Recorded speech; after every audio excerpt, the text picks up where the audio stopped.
Welcome to the Young and Pruitt podcast. This and every episode of this podcast is brought to you by youngandpruitt.com. You can head over there. You can see Layla's blog is on there. Hello, if you're listening to us on iTunes and Stitcher. Yeah, Stitcher. We're also on there. Today is a very, very big episode for the podcast. We have our biggest guest yet to date, NASCAR Hall of Famer, Bobby Allison. Thank you for coming on, and happy birthday. Well, thank you. Yeah. I got one step closer to 100. Yeah, you just celebrated your 80th birthday December 3rd. December 3rd, yes. We got a lot to cover. We got 60-some years in this business. Yep. Starting all the way back in Miami. Yep. So you left the pretty beaches of Miami and then headed out to Alabama to pursue racing, but... Yeah. What was it like living in Miami in the, what's that, the 40s? 50s? 40s and 50s. 40s and 50s? Yeah. Born in 37 in Miami, and grew up through the 40s and 50s. Graduated in 1955 from high school, and age 17, and left Miami, where I had started a race already, amateur division at Highland Speedway. Had already won 2 races when my mother, who didn't want me to race but had given me permission because I told her I would improve my grades if she did. And so she did, and I did. And so I was cruising along thinking everything was okay, but she was really unhappy about me not going to just one race. She thought she gave me permission for one race. And I told her smart alecky, like I was inclined to do something back in those days, that I thought she gave me permission for 100 years. Now here I am, almost 100 years old, and I still got her permission. Now, your very first race, you actually tried to keep that a secret, right? Well, actually, no. My first few races, I raced under my own name, Bobby Allison. 17 years old. I did win 2 events during that period of time from probably first or second week, maybe of February, until graduation, which was the end of May. And from there, I got sent to, I had joined the National Guard. I got back up even further. I was a little tiny kid. I never grew till I was 19 years old. And when I graduated from high school, I was 5'4" and weighed 110 pounds, and I did not shave. But I had already won 2 races, which is all that meant anything to me. Mm-hmm. And I got this idea. It was right at the Korean War, I guess, was getting kicked off or something. One of the conflicts, and a couple of my buddies in school joined the National Guard, so they would not have to get drafted into the regular army. And kind of a wimpy way to do things, but at the time it looked like the smart thing to do, and so I joined the National Guard. And the unit that I joined it was a pretty good unit. Had a good commanding officer, but it had a lieutenant who was Cuban, but he had come to the States before the Cuban crisis had started going on, and spoke good fluent English, and it just really was one of those really neat guys. But he was really, really little also. Now, he was slightly bigger than me, but not much. And the commanding officer really didn't like me because I was so little. Just made several remarks that were not the kindest remarks about me being little. But anyway, I went on with that, and so I went to summer camp, first 2 weeks in June. And got home from summer camp, and my mom had gotten a hold of her sister. One of her sisters was married to a man who was a national sales manager for Mercury Outboard Motors, Uncle Jimmy. He was lived with Aunt Patty and 3 girl cousins, Carol a couple years younger than me, and Lori a couple years younger than her, and Barbie a couple more years younger. All lived there in Fond du Lac, Wisconsin.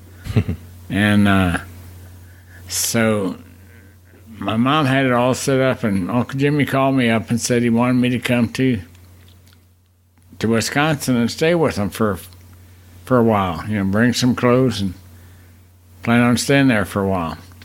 And I said, well, I can't. I don't have a job. I don't have any money. He said, I'll get you a job. You just get your suitcase together, and I've got a truck in Miami. You get on that truck and come on. So I went to Wisconsin.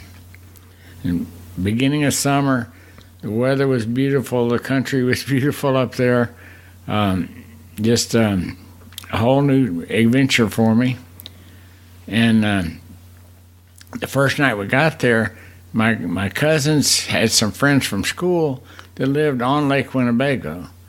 And so Saturday we go to Lake Winnebago, go to their house over on the lake, and we swim and we fish and we horse around and we play all day long and picnic and the whole deal. And Sunday morning we get up, we go to Mass and go right back to that place on the lake, and more of the same, just have a great time. And, I'm beginning to really like Wisconsin. So we get back to the house that night, and Uncle Jimmy says to me, well, he says, I'm going to take you to your job in the morning, so I want you up and dressed at 7 a.m. and, wear decent clothes. You'll be in one of the facilities, but you don't have to worry about your clothes or anything. It's a clean workplace, and just be ready to go. So I got up in the morning, and my uncle took me to Oshkosh to the boathouse, which was the base for the proving grounds for Mercury Outboard Motors. Mm-hmm. And I met 3 other young guys. They were all 18. I was 17, but they were all 18. And one was 19, the other 2 were 18. And met some of the people from there. And the director of the boathouse was a man that I knew of. I knew his name because he was a boat racer from Miami, Jim Wynn. And so got to say hello to him. And so I get told that my job is I run one of these boats up and down the rivers and lakes of Wisconsin all day, every day, and they give me a paycheck on Friday. So this was not a bad deal at all. Not bad at all.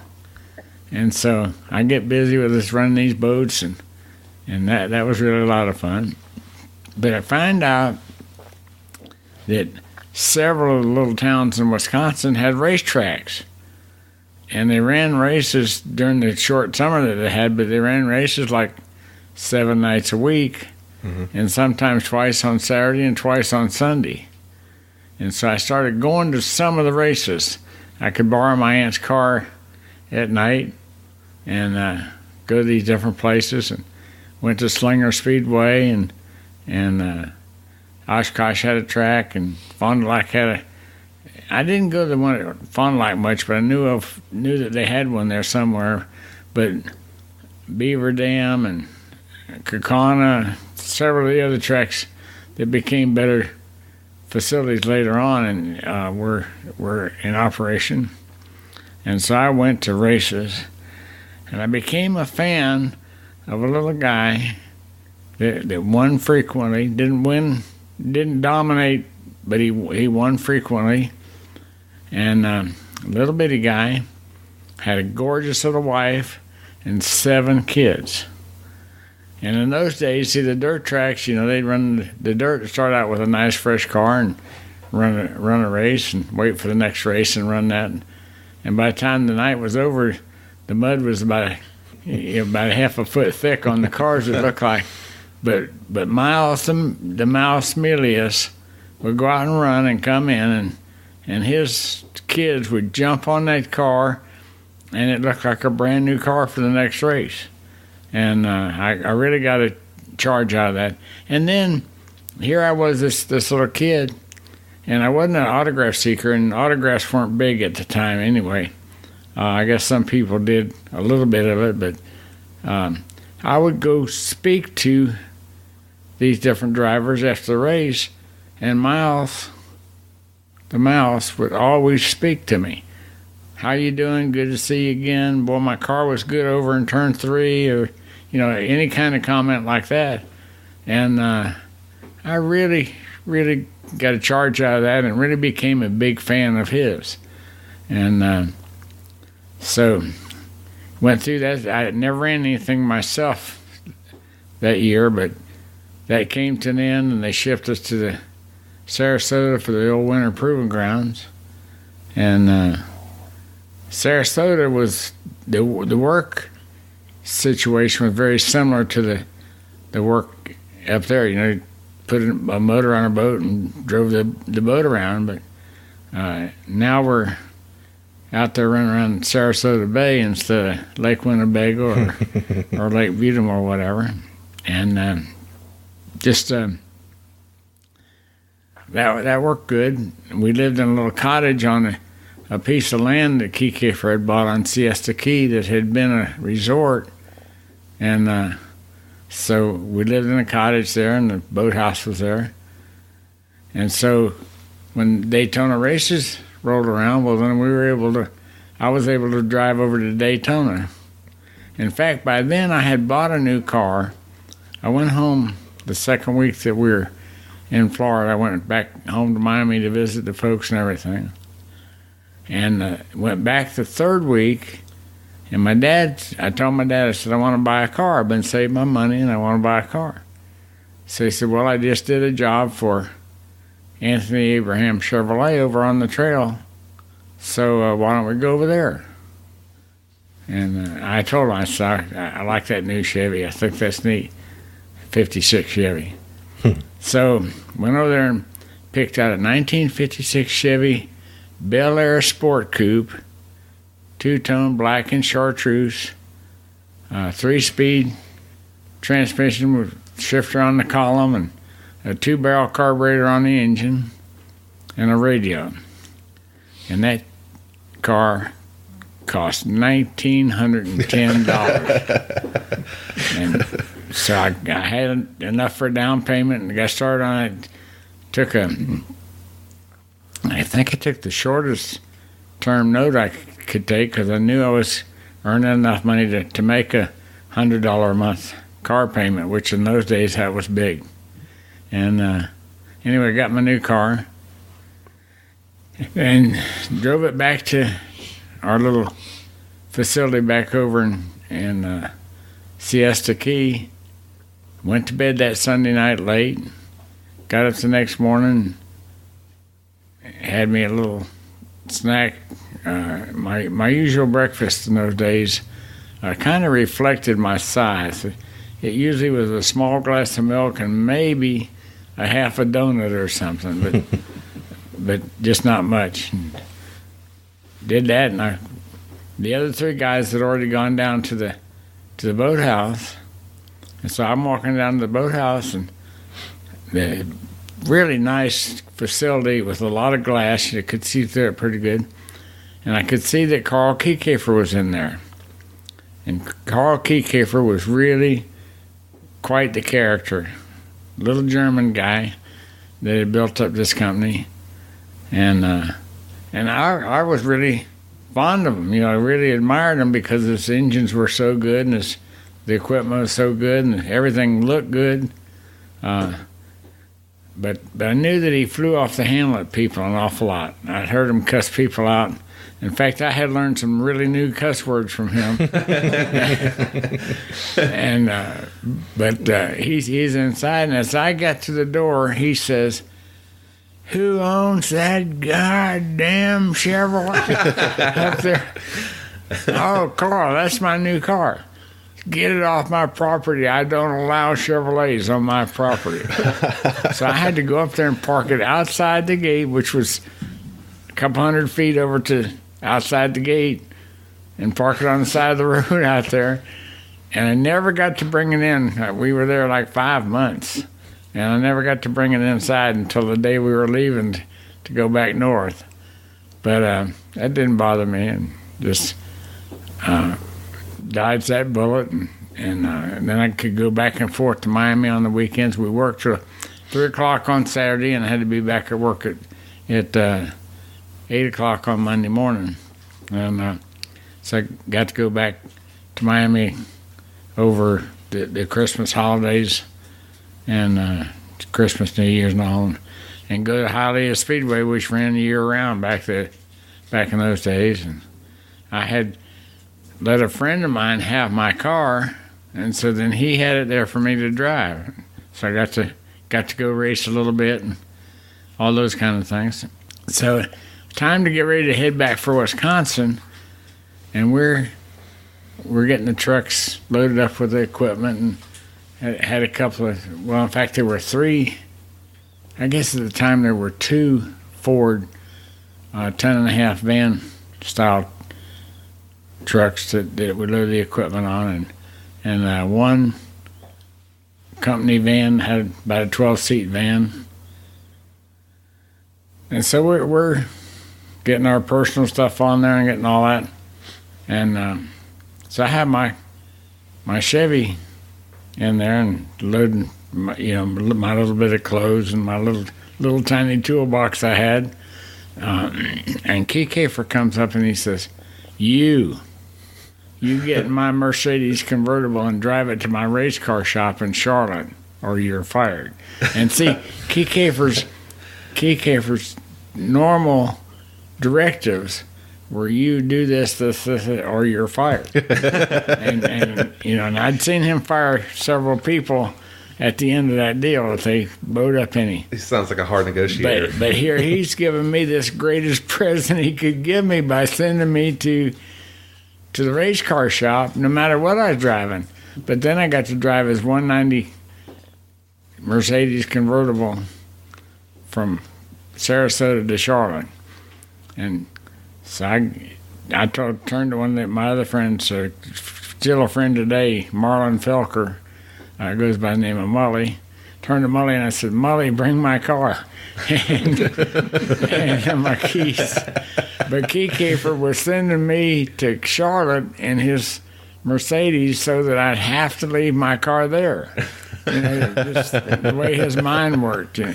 And so I made sure that he didn't see me talking to Mully about bringing my car. I got in that 190, drove through the night to get there. I was so pumped.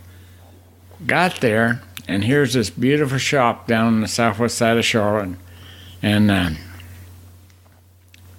several really gorgeous Chrysler 300 race cars and Dodge D500 race cars, and they had started the convertibles that year, and so there's about 3 or 4 convertibles, all painted up and everything. Man, what a neat place to be. And so this guy walks up to me and says, my name is Ray Fox, and I'm the crew chief here. And, thanks for bringing Carl Key Kafer's little Mercedes up here. He wanted it up here, and so thanks for bringing that. And you have a room at the Town Plaza Motel, or whatever the name of the place was over there, and you can go there or you can stay here and do whatever you want to do. I said, I'd like to stay here. So I just watched around and see. And one of the other guys, Jimmy Cabasta, one of us 4 boat drivers, older brother worked for Key Kafer, but he worked in the race shop part. And so he was there and talked to me a little bit and said, you need anything, just give me a call, or just ask me and whatever. So I was pretty comfortable with that. And so I'm just walking around there looking at things, but I'm seeing people sit on the workbenches everywhere. And I probably had 20 guys in there, and there might have been at least 8 or 10, maybe even 12 of them sitting on the benches, and it wasn't break time. And Ray Fox came running by, and he's tearing his hair out, and he's, oh, gosh, I've got work to do. I got to get things done. And I said, Ray, what's wrong? He said, well, Key Kafer's filled his shop with guys out of his factories up north, and most of them don't want to be here, and most of them don't know anything about racing, and so they're no help. I said, man, that's terrible. So Ray turned to me and says, are you a mechanic? I said, yeah, I'm a good mechanic, which I was, and I was proud of that. And he says, okay, he says, I had to make a worksheet for preparing the cars, and here's the worksheet. It tells you what wrench to use, what bolt to turn first. I mean, A, B, C, what to do. Will you get this car ready for me? It has to race tomorrow night. I says, sure. So I get busy turning these bolts and working on this Dodge on this worksheet, and Freddie Cabasta comes over to me and said, we're going to lunch, you want to go with us? Yeah, I'll do that. So I jumped in the Q van, went to lunch, came back, got busy, back on the car. About 3 o'clock, I had everything on that sheet done. Changed the gear and changed the kingpins, and looked at the tie rod ends and did the brake line and all the things that the sheet said to do. And so I went to Ray Fox and I said, Ray, what's next? He says, are you done? I said, yeah, I did everything on that sheet. He said, did you do it right? I said, I did like the sheet said to do it. He says, I got to keep you here. I said, boy, what's that good news? So I go back to work and really got busy on that. And the next day, the trucks got there, and Mully came sneaking up there with my little Chevrolet. And so Key Kafer's there, and Key Kafer calls me over there and says, Ray Fox says he wants to keep you here. So unload your stuff off the truck and stay here or you're fired. I'm here. So got my little suitcase and my little bitty toolbox off the truck, and he knew my Chevrolet was out there too, and he didn't say I couldn't park it out in front of the building, but it couldn't come in the lot with it. So, but that was okay. And so I was at that race car shop for 2 months and a week. I went to 19 NASCAR races and never saw a car that wasn't one of our cars out of that shop win a NASCAR race. Wow. Won every single NASCAR race, mostly Grand National, but probably 5 or 6 of them were convertible. And never saw anybody else win a race. And I was a big fan of Herb Thomas at the time, and knew of Ralph Moody. Ralph Moody had been doing some racing around Miami during the winter months, and knew the name. So, you know, they were both out there. Moody was running the Ford, and just really was great for me. So Key Kafer comes walking over there and says, "Stay here or you're fired." And got to go to, like I said, 19 races in that 2 months and a week, and went through the night to get to Syracuse, big show in Syracuse, and the car that I had was Speedy Thompson's car that was Buck Baker's car that time. So Buck and Speedy and Jimmy Thompson, Frank Mundy, and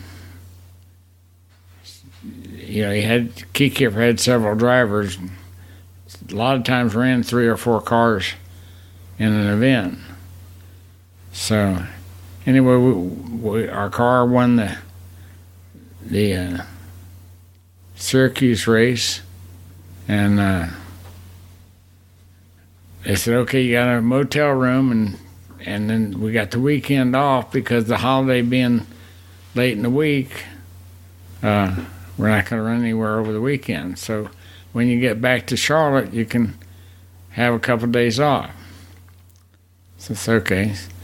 So me and my partner drove through the night to get back, but the other guys were having brake trouble with her. Well, our Ford trucks had a really strange little glitch where the power brake system, you had to really baby it, or the brakes would just quit, and you had to get stopped and start over again. So fortunately, we didn't crash any, but there was a time or two that we should have.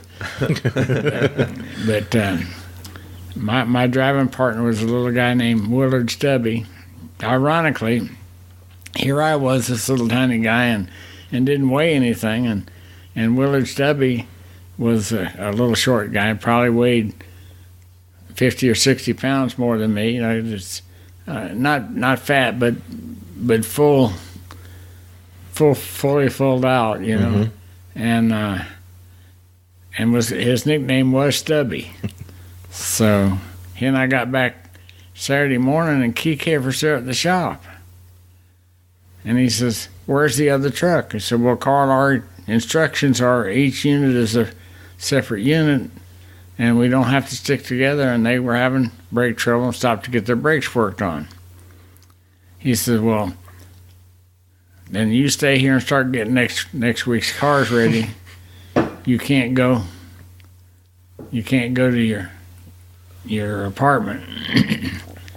So we driven through the night, and so then we work all day, and finally the other guys get there about 3 o'clock that afternoon, and Key Caper comes out there, and he fires the two guys in the truck, and they were both really good guys, good mechanics, and really neat guys. Fired them both. Then he turns to Stubby and he says, "And you're fired too. Get out of here. Go get a Greyhound ticket to get back home."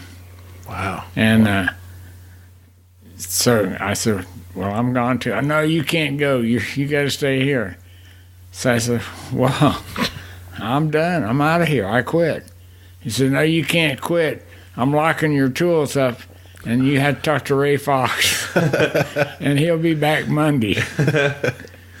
So I was trapped there again, and stayed there, and Ray put me on board for another week or so, and I went back and forth to Wisconsin, and I got fired again and quit again, and finally went back to Miami and restarted my racing program. So, but that was a year and a month after I had gotten out of, well, actually a year and 6 weeks after I had gotten out of, graduated from high school. And by then I had turned 18 too. That's a busy year. Yeah. But it was great.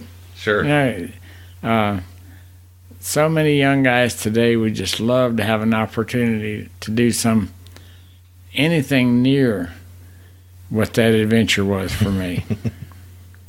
When you started, you went as an alias.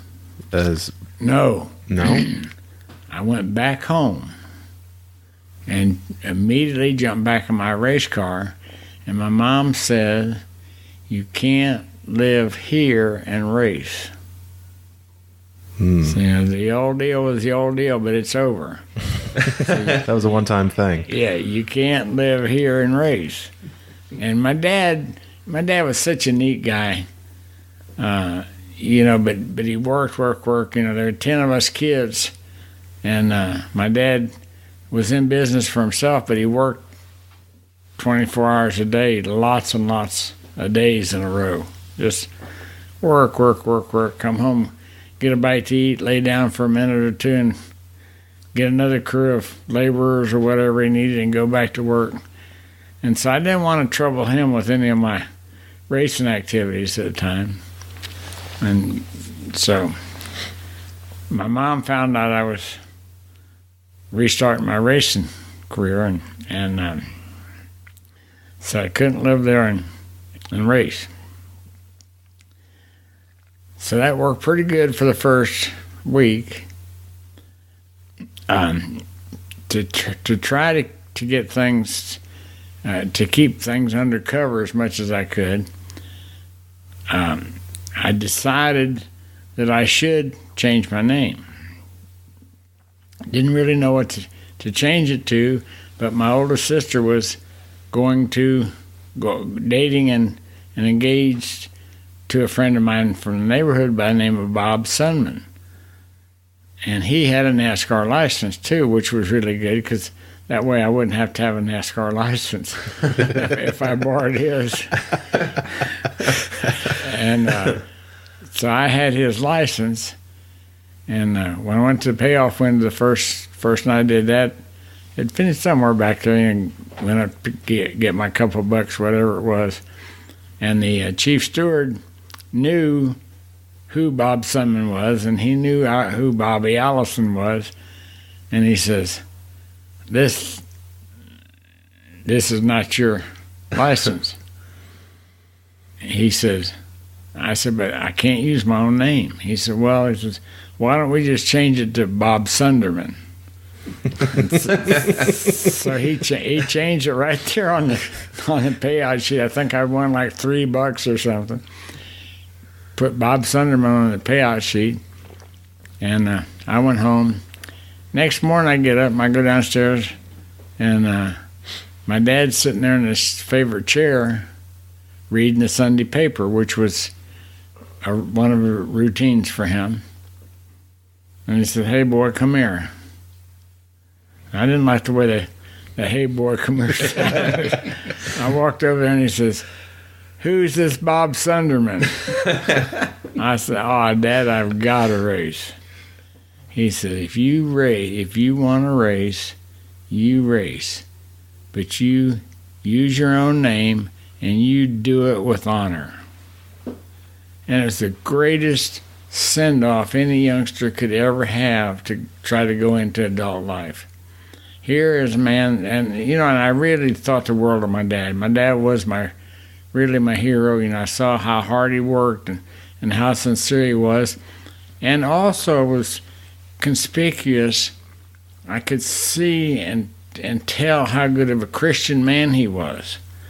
All at the same time. He put up with all the agony that went on with construction jobs, and he built, put in service station equipment. And while they were building new service stations, he'd do the gas pump and tanks and the lift and the greasing equipment, stuff like that. And had his own little business, worked night and day.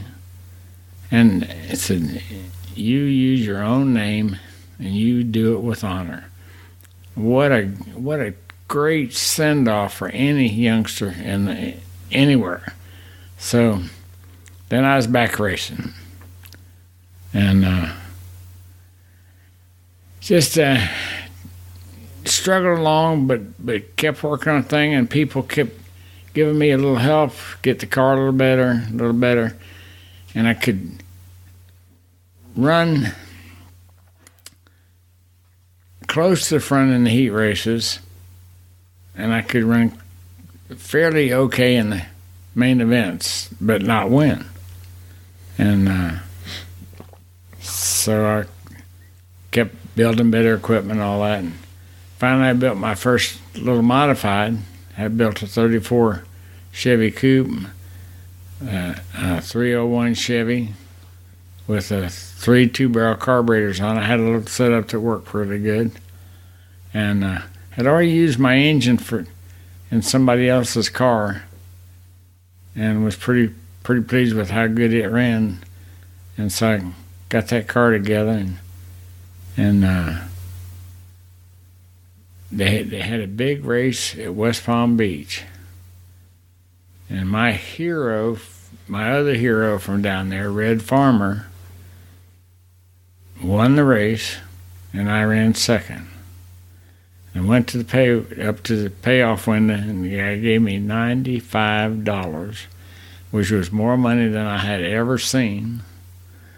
And I said, wow, look at this. And I was standing there, and there was a young guy named Gil Hearn that was really good friends with my brother Eddie, but friend of the family and all. And he drove for a guy, Kenny Andrews, whose father was the original builder of Andy Racing Wheels. And so Kenny Andrews was standing there, and he says, Bobby, we've been up going through Alabama and Tennessee and Mississippi and Georgia hunting for racetracks, but we didn't find any paved tracks, and we want to run pavement. But they said the tracks in Alabama had tracks. Some of the tracks in Alabama are paved. So we're going to Alabama. Why don't you go with us? I said, well, I got all this money. I'm ready to go.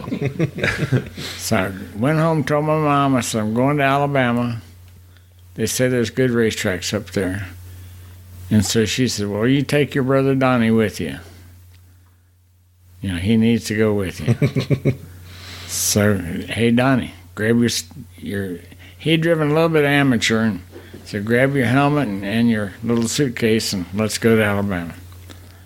And so we go to Alabama, and we come to Montgomery, Alabama, and we see a little modified sitting in a gas station, which really was very close to what my car was in appearance. It was a 34 Chevy Coupe, but it had a Cadillac, fuel-injected Cadillac engine, and I could identify that kind of stuff just by glance back in those days.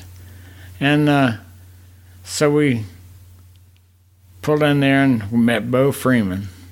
Bo Freeman was a mechanic for Sonny Black, and Sonny Black had one of these Cadillac-powered modifieds that won frequently.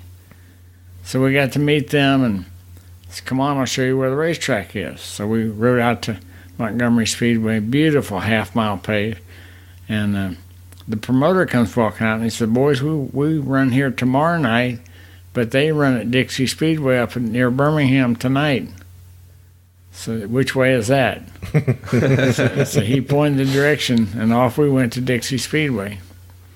In Dixie Speedway, I ran 5th in the heat race, and 5th in the semi, and 5th in the feature. And I told Donnie, I said, I'm going to go to the pay window and get a couple bucks, and we'll get a hamburger, and we'll sleep in the truck on the way back down to Montgomery. Okay. So I go to the pay window, and the guy gives me $135. 5th, and 5th. Wow. Man, this is more money than I've ever seen. So I told Donnie, Donnie, we've died and gone to heaven. Look at all this money. So I went and got a $1.98 steak over at Miss Mary's restaurant over on the highway, and then got us one of those $2 a night motel rooms along the highway there where we had a bed to sleep in a bed, didn't have to sleep in the truck, and down to Montgomery. And we get to Montgomery, and we got that racetrack, and I just really, really felt good about it. There were 2 really good Cadillac-powered cars, and there's one Chevy, small block Chevy car, fuel injected, but all the goodies on it. Was a pretty good car, and several other Cadillac, Oldsmobile. One guy had a Lincoln, big Lincoln, and still lots of flatheads, because flatheads were just going out of the picture at the time. And so I'm polishing my car there at Bow Station, and some of his hang-around group came walking in there, and boy, you better not go to Montgomery tonight. Those Cadillacs will blow you out in the woods. I said, well, I've been in the woods before, so I'm going anyway. So I went to Montgomery.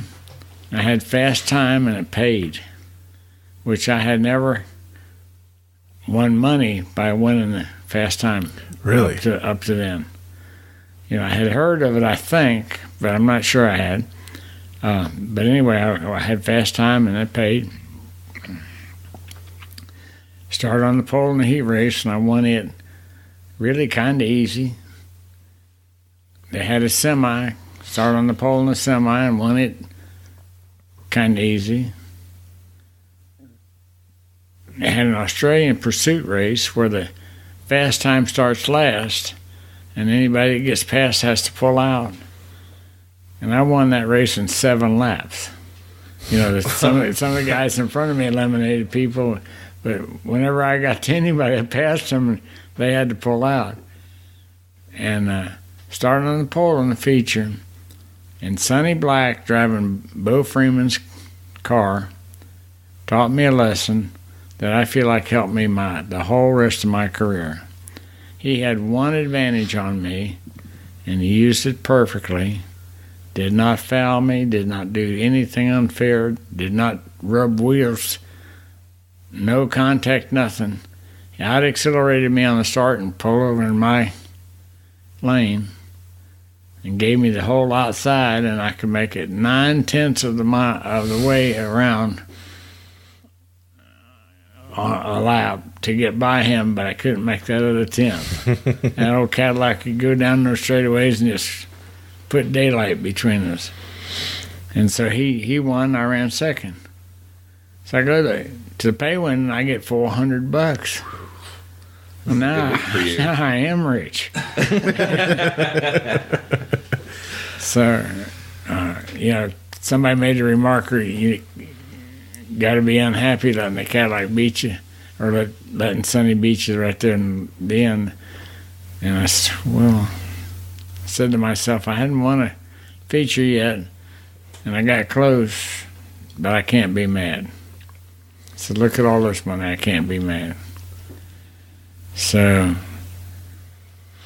went on to the Peach Bowl for Sunday night and did okay, and went to Honest Charlie's Speed Shop in Chattanooga the next day and bought me some more trick parts for my little modified. I didn't have a aluminum flywheel in it. I had a steel flywheel, so I bought aluminum flywheel. And I had steel hubs on it, so I bought some aluminum hubs.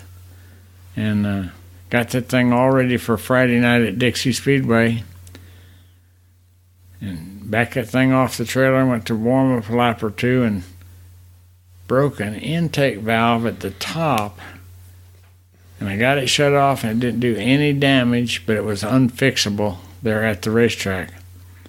And so I had to sit there all night in the pits were in the infield, and sit there all night and watch these other guys race and feel sorry for myself.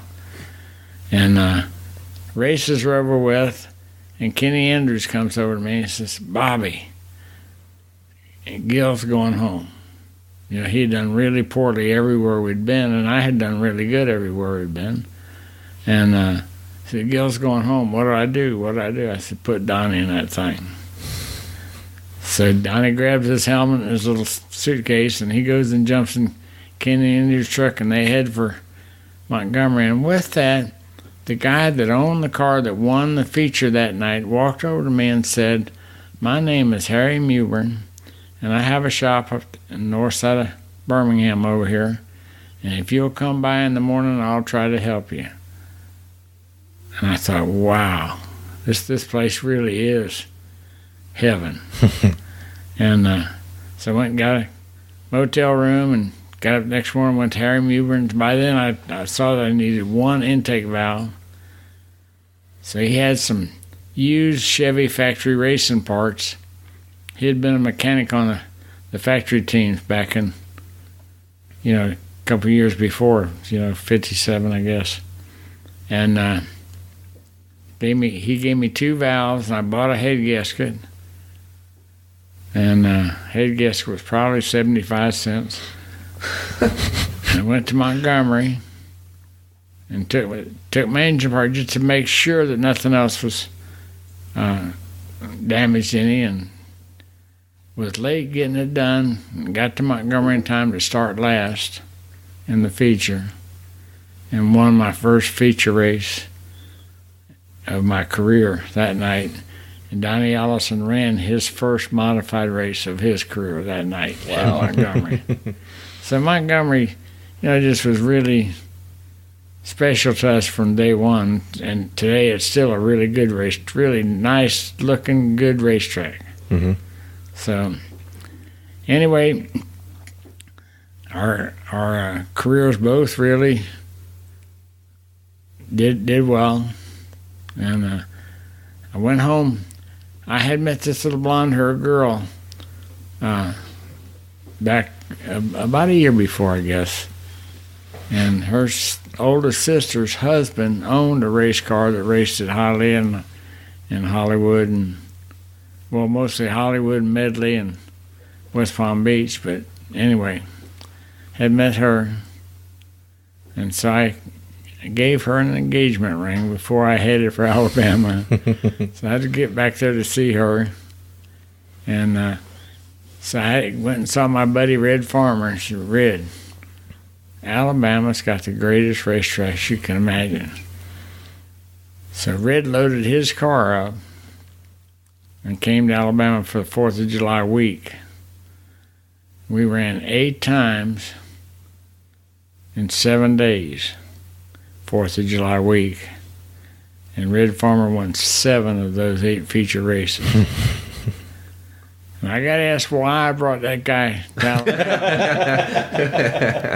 But it was really simple for me. That's who I wanted to beat. And for me to get good enough to beat him, he had to be there for me to prove that I could do it. And it took me a little while, but not a long time. And pretty soon I was winning more than Red was. And we ran, I think,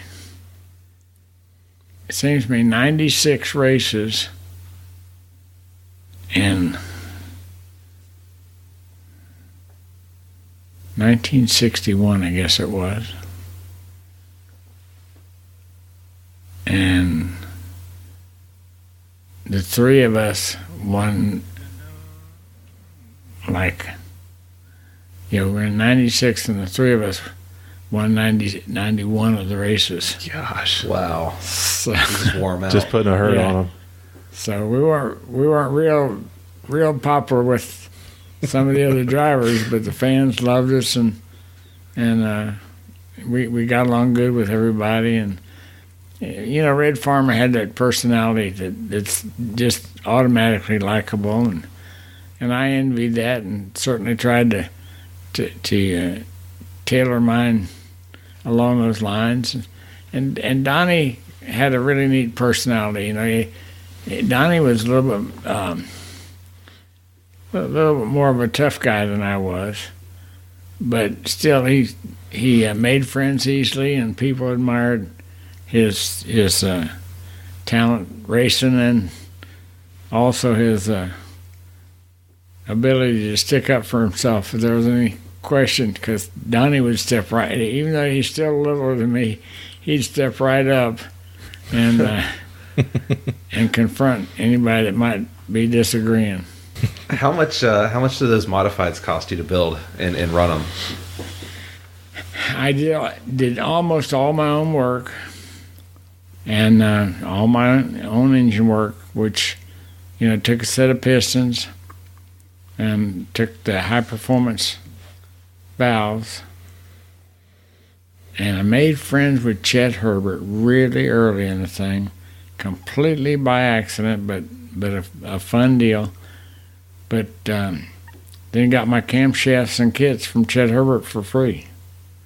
And so, I would have $1,000 in the car. Wow. And you were winning, Yeah. $400, $500 at a time. Yeah, and So life was good. Yeah, Making 2 or money. 3 nights a week. Yeah, and a lot of the other tracks didn't pay quite that good, but still paid good. Where I had weeks where we ran. I guess the most I ran was like 5 times in 1 week, but won $1,000, $1,500 2,000 every now and then. Every now and then there'd be a big race, and whatever it paid just got added to those other nights, and life was good. Went home and married little Miss Judy, brought her back to Alabama. It really seems like you guys, the competition amongst yourselves really drove everyone there to be better. You were so worried about trying to beat each other in a friendly way, it lifted everybody up. Yeah, and I felt that way. Some more right there. Yeah, I felt like that originally, that we were good for each other because we could compete with each other fair and square while we were making our own equipment better. And if they'd get better, then I had to get better. And if I got better, then they'd have to get better. And so it made us get together as a group. And in fact, I became the leader of the Alabama gang, one of my titles in my racing career. And what was funny about that, we were a couple of years on into the program by this time, and they had a big race at Asheville-Weaverville Speedway, half-mile paved, nice bank track. And so we ran Montgomery on Saturday night. I won the race at Montgomery, and by then we were running late model. We were running late model body styles. We called them late model modifieds in Alabama, and really close to late model sportsmen, except we could run big engines. And so anyway, I won Saturday night at Montgomery, and we towed through the night to get to Asheville-Weaverville. And a young guy by the name of Jack Ingram was doing pretty good, and happened to be standing right by the sign-in booth when I got there. And with that, our 3 trucks came. I had a friend of mine drove my truck an awful lot. Well, a friend that was also my crewman, Chuck Looney. And so I wasn't in the truck, and the 3 trucks come rolling through pit gate, and Jack Ingram says, "Oh no, here's that damn Alabama gang again." And that just sounded so good to me. I said, yeah, we'll use that. And so we've used it ever since. So Donnie was the fighter. Yeah. And essentially all of us sitting in this room right now have jobs because you guys decided to fight it out on a pretty opportune day that just happened to have some good television coverage. Yep. Yeah. In a snowstorm. Yeah. And see, Donnie the fighter did not throw a punch in that deal. Donnie was leading the Daytona 500, and this other character couldn't get by him, so he ran into him. And ended up crashing both of them really bad on the last lap. And I had been in an earlier spin out that even Donnie said I caused, which I'm telling you I did not. But all 3 of us spun out, and Cale and I both lost 2 laps. And Donnie got his car going and didn't lose any, and then dominated the race. And really had the best car anyway that year. And so they crashed on the last lap. Cale got into Donnie, couldn't get by him, so he just ran into him. And I think what he was trying to wiggle him, and Donnie didn't wiggle, and instead into the wall both of them went. And I passed the wreckage. I was on the other side of the track, and I passed the wreckage, and I saw Donnie climbing out of his car, and knew he wasn't hurt bad, and so I had to finish the race. And I went around there, and I finished 11th in the 1979 Daytona 500. Came back to the scene of the crash and stopped and yelled at Donnie. Donnie was over here this way, and Cale was over that way about 50, 75 feet away from where Donnie was. I stopped by closer to Donnie, but I didn't get off the pavement because the grass was wet. And I yelled at Donnie, did he want to ride back to the garage area? And he's all disgusted. He's, nah, go on, I'll get a ride. And with that, Cale starts yelling that the wreck is my fault. Well, I was on the other side of the racetrack. Anybody could tell the wreck wasn't my fault. But he yelled, yeah, the wreck is your fault. And so I think I questioned his ancestry, which I shouldn't have done. And he had his helmet off. He's holding his helmet in his hand. He ran up and he got about, probably six feet away from my car window. I had the window let down, but I still had my helmet on.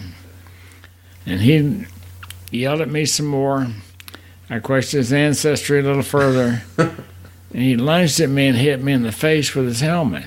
And it surprised me because I thought it was so unsportsmanlike to use a weapon, no matter how mad you are in some kind of a disagreement. And the helmet certainly was a weapon. But also, it hurt. and I was bleeding. It cut my nose and my lip. And I'm dripping blood in my lap. And I said, I gotta get out of the car and handle this right now or run from him the rest of my life. So I got out of the car. Donnie said really fast. I got out of the car, and Cale went to beating on my fist with his nose.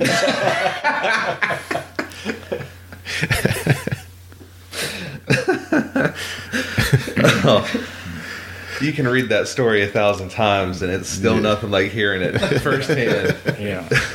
Well, I'm gonna tell you this. So many good days happen, so many good things happen along the way, and I've said over and over, I've had a career that's just incredible. Got to do a lot of really neat things. Had a lot of good fortune. Had lots and lots of really good help. And that makes everything work. Whether it's a radio show or whether it's a fishing contest or what. But the right help really is a plus. And I had a lot of the right help along the way. And, I was enthusiastic and innovative. I wanted to build that first Chevelle. And way back there in 1966. And I just was so convinced that the little block would do okay, but the car had to handle good. And they had made the rule that where the weight of the car was determined by the engine cubic inch, and that was right down my alley, because a little engine could have a lighter car. And built that first Chevelle. And I went to the chief NASCAR guy at the time was a guy named Norris Friel. And I said, Norris, I want to build a Chevelle and use a small block engine. And I want to use a Holman and Moody front suspension. They've got this ideal front snout that Ralph Moody had made for the Fairlanes. And he says, nope. If you build one of them Chevrolets, you got to make everything out of the Chevrolet parts. And it has to look like Chevrolet when you get done. And I thought, wait a minute. If Fairlane doesn't have anything like what that Ralph Moody subframe looks like, but okay, so I went home and made that first Chevelle. And we had 2 weeks to the next race that I want to get to. They had a race in between that I knew that I was missing, but I wanted to go to Beltsville, Maryland, because I had run modified there and I had won. Felt like I knew the track and I knew the promoter, and so that was my target.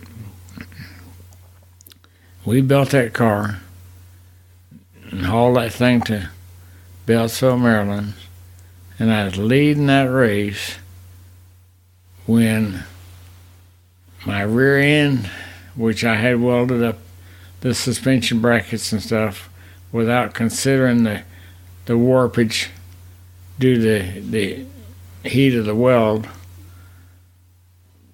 my rear end that was so crooked, the axle rubbed a hole through the rear end housing, leaked all my grease out, and my rear end tore up. Leading the race, first time out with the car. And, early in my career, I was a little bit bad to do things like that just were lack of experience. And, maybe I'm not doing my homework as good as I should have done it, but I'll call it lack of experience. And the fifth time out with that car, I won my first NASCAR Cup race in my career. Wow. So. Well, you knew you were going down the right direction. It was just a matter of R&D and getting everything perfect. Yeah, and like I said earlier, I was so enthusiastic and so energetic and just anxious to do whatever I could do. And got to do a lot of neat things. And to show how big of a deal that was, you didn't have the factory backing. They would give an award for the highest finishing car without factory backing. Yeah. And I can't remember exactly what that was. It probably wasn't any earth-shaking amount, but any award right then, a $10 prize or a $25 prize was certainly worth going for. Mm-hmm. Because nowhere else to get a $10 bill or a $25 fee for doing something. And you would take that car everywhere. Yeah, ran that first car at every kind of track.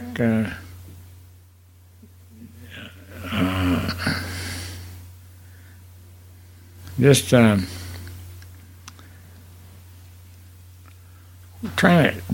I think it was the next year before I went to Riverside, but I'm not sure. Just and ran good at Riverside road course right early. Mm-hmm. Ended up winning 9 times at Riverside, or nine different races, not 9 cup races, but 9 wins at whatever the main event was for the day was at Riverside. Thought that was pretty neat. Yeah, I mean, just to go through your stats a little bit, 718 races, 80. This is the one thing that I wanted to ask you about is 85 wins. Some say 84, some say 85. There's a couple, 2-3 races in there that are quote, quote, disputed. Only one. Which one's that? Winston-Salem in 1971. They weren't getting full fields of cars for the Grand National races at the short track. And so they decided to let the Grand American cars run with the Grand Nationals. Which would be like having the Xfinity cars run with the Cup cars these days. Well, even more than that, the Grand Americans were the pony cars at the time, and it would be like letting an All-Pro or an ASA car run. Wow. Okay. And of course, they didn't have the engines or the suspension at that time for the ASA cars. Or for the Grand Americans, but they were good little race cars. And Ralph Moody had built a Mustang for Melvin Joseph, and we were doing okay with the Ford. Ralph had a 71 Ford Fairlane that we had run some, but the best car in his stable for me was the '69 Mercury Cyclone. But they didn't want to take that to Winston-Salem. The purse was small and the track was small and tight, and a good chance of the car getting bent up or worse. So we didn't want to do that. And so when NASCAR decided to allow the small cars to run, we all agreed that this would be an ideal place, just run Melvin Joseph's Mustang.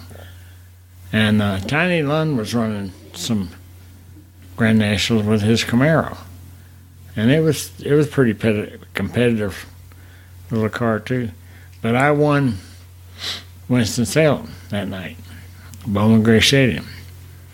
And for a couple of years it counted. It was in the record book, and Tiny Lund won twice with his Camaro. Then all 3 races got dropped out of the record book, but who ran second didn't get moved into the win. And I thought Petty did get moved in. See, he ran second to me in the thing at Winston-Salem. I thought they just gave him the win and never looked back. Okay, I don't have it. But then Tiny Lund's widow went to Daytona and campaigned, and Bill France Jr. put Tiny's 2 wins back in, but not mine. And, I had annoyed him a time or two along the way. And I can believe that. I'm sure that I shouldn't have annoyed him, but at the time he had the authority to put in and take out and do whatever he wanted to do. And so Tiny's wins got put back in and mine didn't. And I'm still campaigning to get mine in. Because right now the NASCAR record book has one race that has no winner. Huh. They did not give it to Petty or anybody else. So I won it. So is this the type of thing to where if Petty would have it, he would have 201? Yes. Wow. Yes. So there's actually quite a bit. Some controversy. Around, yeah, we got some controversy right there. Yeah. Yeah. Well, that's wild. Bowman Gray nowadays, that place is still filled every night. Oh, yeah. You have 14,000, 15,000 people, and they play football in the fall. Mm-hmm. Yeah. Yep. Yeah, I've been there here recently, not as a competitor, but as a guest and an observer, just whatever. But see, I loved all the trucks. I won cup races that counted at Bowman Gray at Winston-Salem. I won there with my Chevelle once, and I won one time with, I don't think what other car I did win there, but one of the Chevys or Buicks or Plymouth or Dodge or something, but anyway. So you had a chance to go back and get some of your piece from that one mishap. Yeah, well, and I never counted like that. Whatever I had, and what I didn't have, I wasn't gonna get, or wasn't likely that I would get it. And right now, I wouldn't want to collect the money as bad as I'd want to collect the record for winning the race. Just the credit for winning the race. Sure. And because I did get the money that night. Yeah, it paid pretty good, and I did get the money and spent it. Now, as you were going through all those different makes and manufacturers, you've won in 9 different brands. Yeah. What was your favorite one? Well, first of all, back up a second. I won in 9 different brands of cars for 14 different race teams, which means I probably could steer pretty good, but I couldn't conduct business very good because I couldn't keep a job. I think you didn't just take all their money and run. Well, You seem pretty good at that, at least in Alabama. Well, it wasn't their money when I got it. It was my money by then. That's right. So, Yeah, that's right. Yeah. So I never counted it like that either.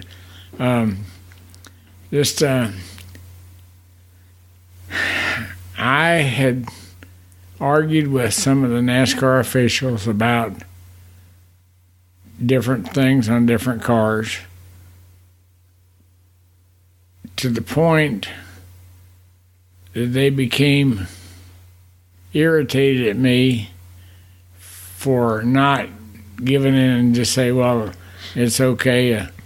If you say an engine's got 9 cylinders and it's got 9 cylinders, when I can look right at it and see it's only got 8.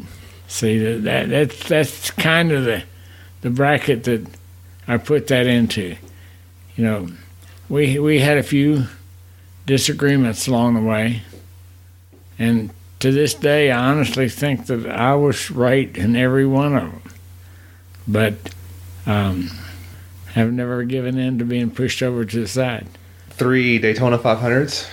Yep, 3 Daytona 500. And then you got the Cup championship. One time. Finished second 5 times. Finished second 5 times. Okay. What? You finished second 5 times in the points? Yeah, second 5 times in points, yeah. So there's a lot of frustration and... Yeah, and you know, I had kind of resolved myself to letting whatever that problem was sit and go and get involved in a new event, whatever was going on. And I think it helped me a lot. So would you say you were better at race car driving or ruffling feathers? Yeah. Either one of those two, but not many other things. Oh, Lord. Yeah, just brought that Pontiac Le Mans in the NASCAR when they wanted to downsize the cars. And that really did ruffle some feathers. And the regular coupes, whatever they were at the time, were classier looking. You know, the Monte Carlo coupe or whatever, those cars were classier looking than the Pontiac Le Mans. Mm-hmm. And but the Pontiac Le Mans was faster. So that they were going after like a certain look, and you were going after trophies. Yeah.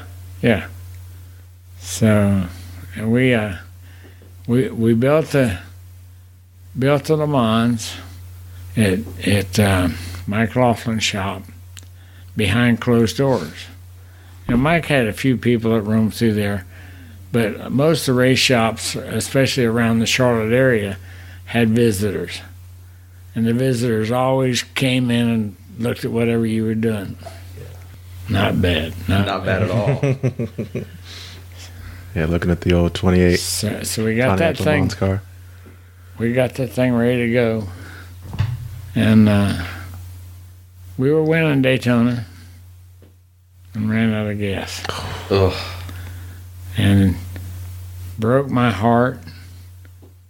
And really disrupted the team because I felt like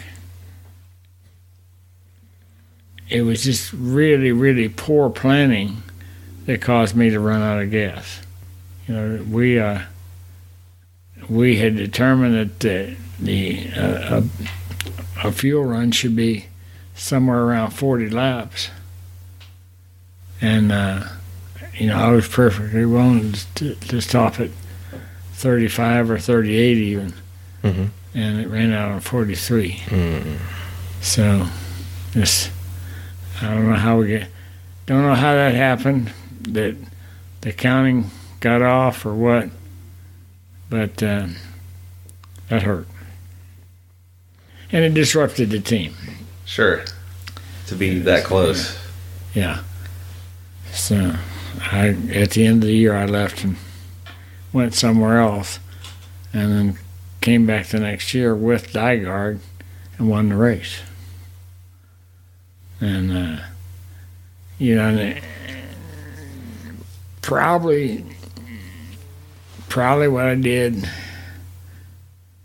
was made some remark or thumbed my nose or something at that part of that team. Mm-hmm. And you know, we were all friends, but then we weren't friends. And you know, the competitiveness should stay within the boundaries of friendship.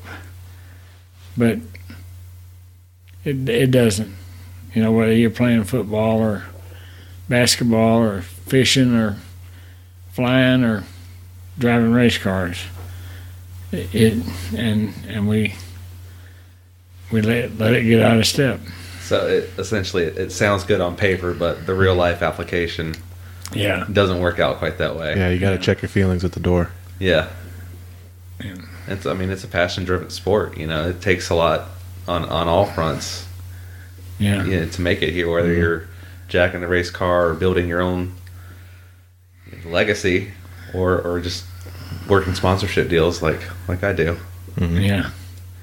This had some really unusual things that went along, and once again I repeat that as I look at it now, I had such an incredible career anyway.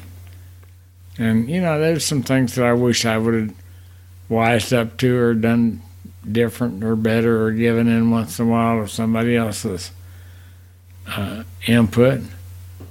But I feel like I had over and over and over proved that my choice was what would get us a win. And getting the win was the thing that was the most important of anything we were doing that day. Mm-hmm. So, what was your favorite car to drive out of all those 9 brands? What was your favorite style of car? That's a tough one too, because I had some crazy deals. My first little Chevrolet, I won the 5th time out. I won my first NASCAR win. Mm-hmm. And so that's got to have a special part, but it couldn't have been my favorite. And then I drove Holman & Moody's Fairlane in 1967 and won 3 out of the first 4 races that I ran. And had Fred Lorenzen for my crew chief for the first race.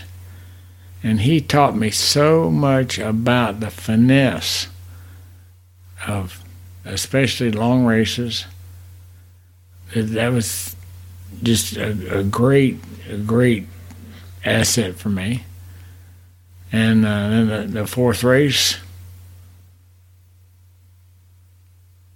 one of my teammates wrecked me about 20 feet from the checker flag, and I sat in the fence with the wrecked car while another car went all the way around the track, not the one that crashed me, but another guy went all the way around the track and came back and won the race. And I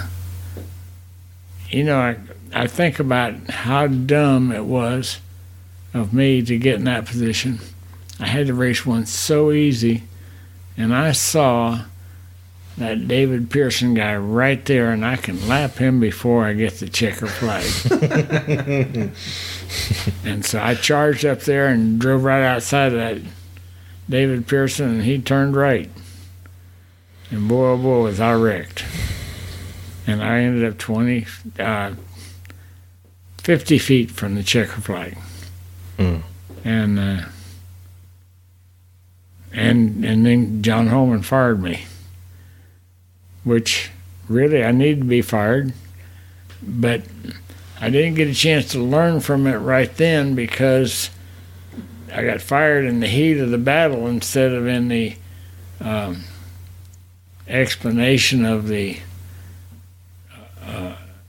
execution of the event, which you should have that if you're in business. Yeah, something's going on. You should have an explanation of the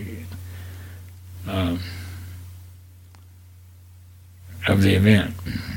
So anyway, so 67 Fairlane, but it was really neat.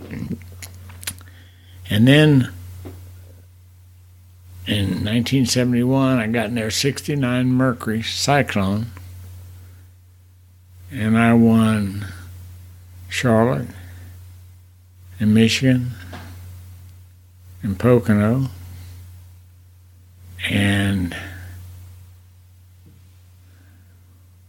Southern 500 and the Charlotte 500 and just really had an incredible year. And I got in the car for Charlotte, or actually for Talladega. Excuse me, Talladega. Yeah.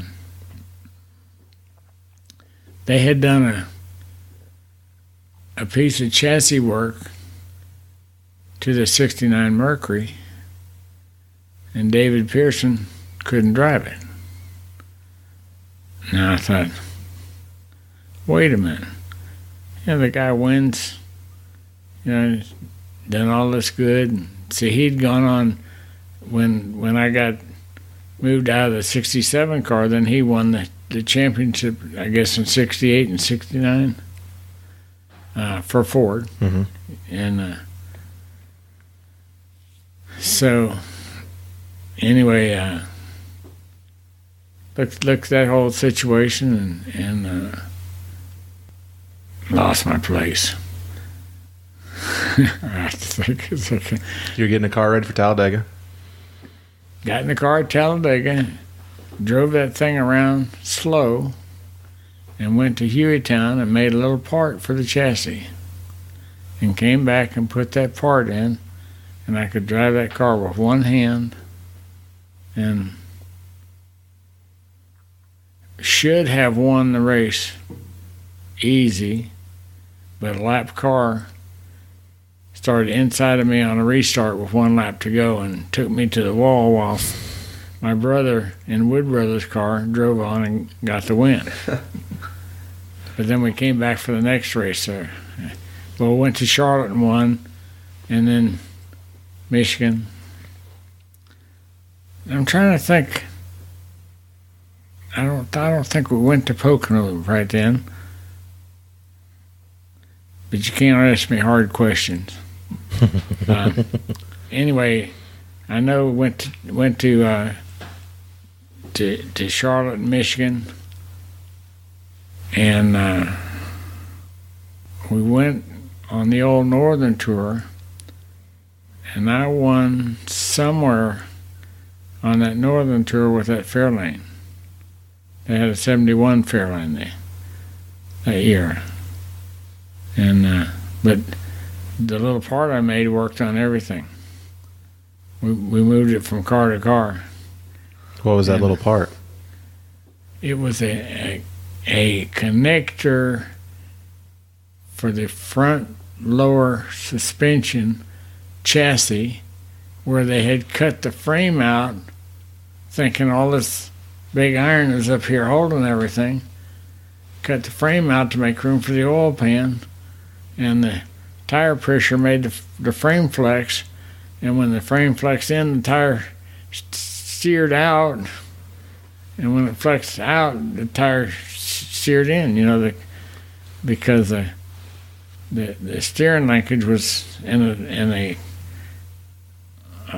fixed situation to the tires and wheels, and the frame wasn't. And I went home and made that little part and brought it back, and we put it in the car, and I couldn't believe how good the thing was. And then, like I say, then we did win. Won the Southern 500, and I think we won Rockingham. I don't think we won Atlanta, but we may have won Atlanta. So it was pretty impressive. But then I got fired again.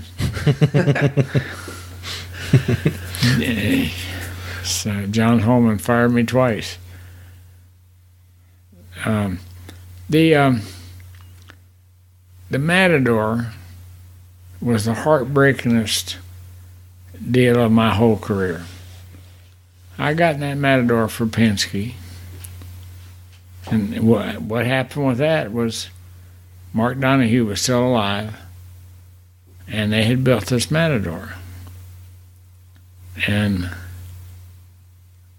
took that thing, and it was fast, but it was hard on tires, and went for a bad slide frequently. And I looked at the car, there's something really simple with that thing. Shouldn't be doing that. And then Gary Bettenhausen got hurt in a sprint car, and Mark called me on the phone.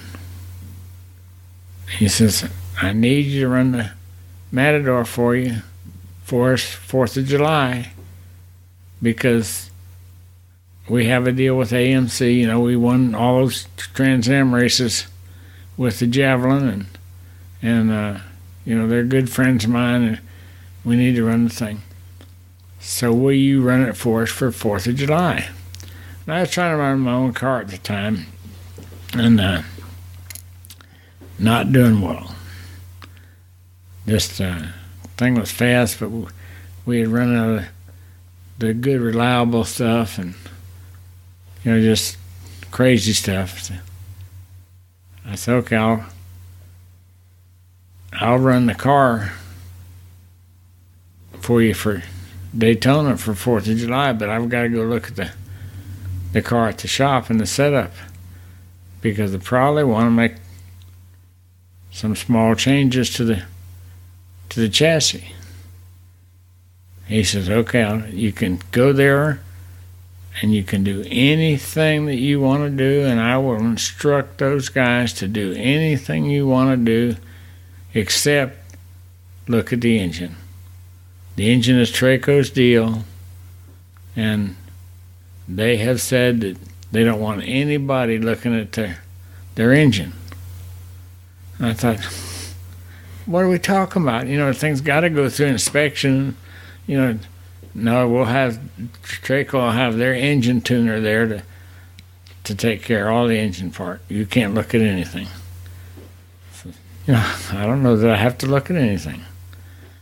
So I went there, and they had, I got to try to remember now too, and really didn't think that I would be unable to remember exactly what we did.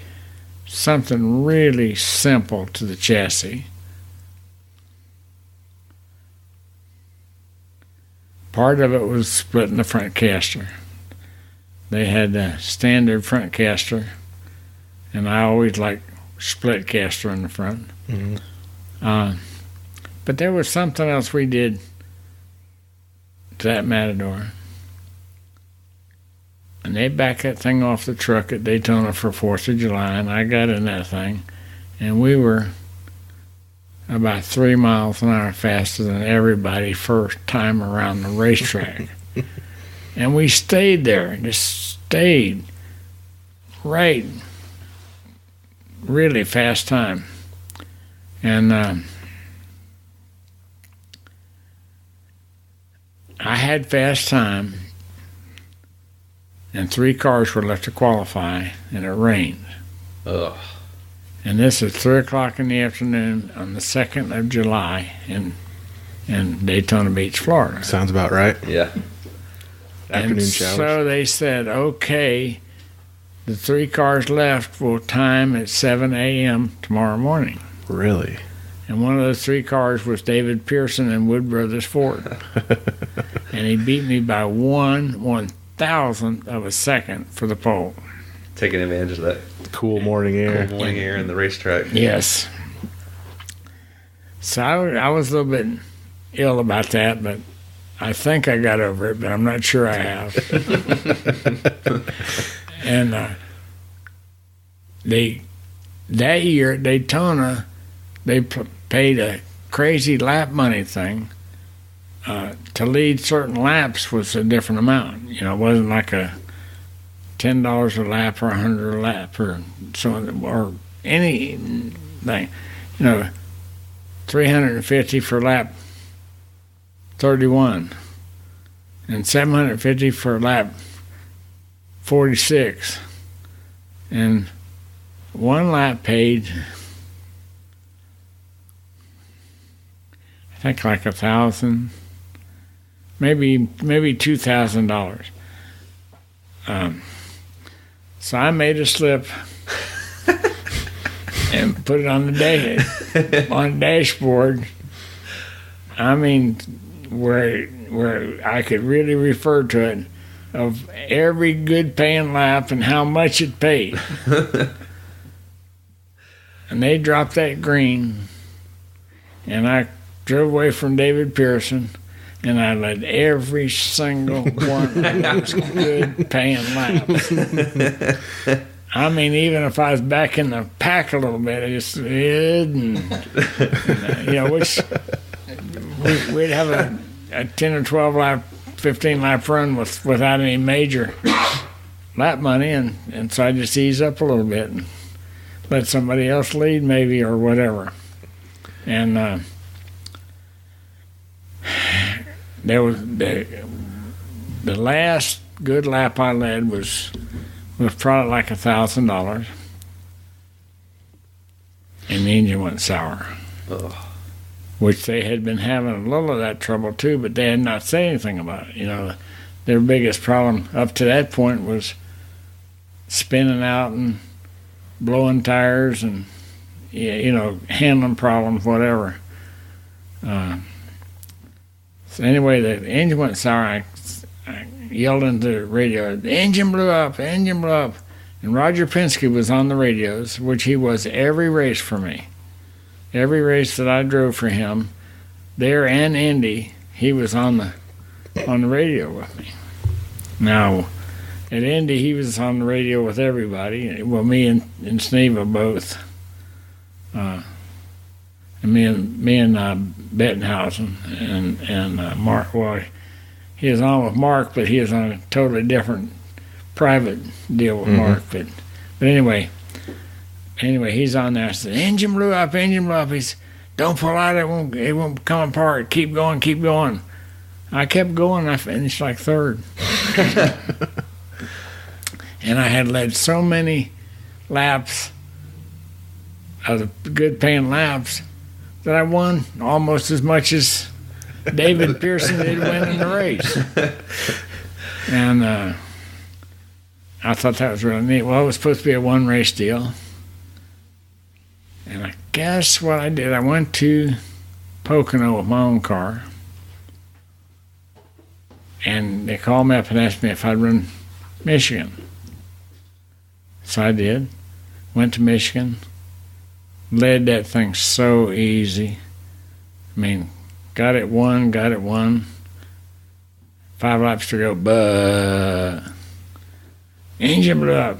It didn't blow up. Keep going, it won't blow up. Keep going. So pull another second, third, fourth. Really good finish, but not a win. And we did that the rest of the year. Start on the front, on the pole a couple times, or right up front, and go sour right at the end. And if it's a 400-mile race, it'd go sour at 390 miles. And if it's a 500-mile race, it'd go sour at 490 miles.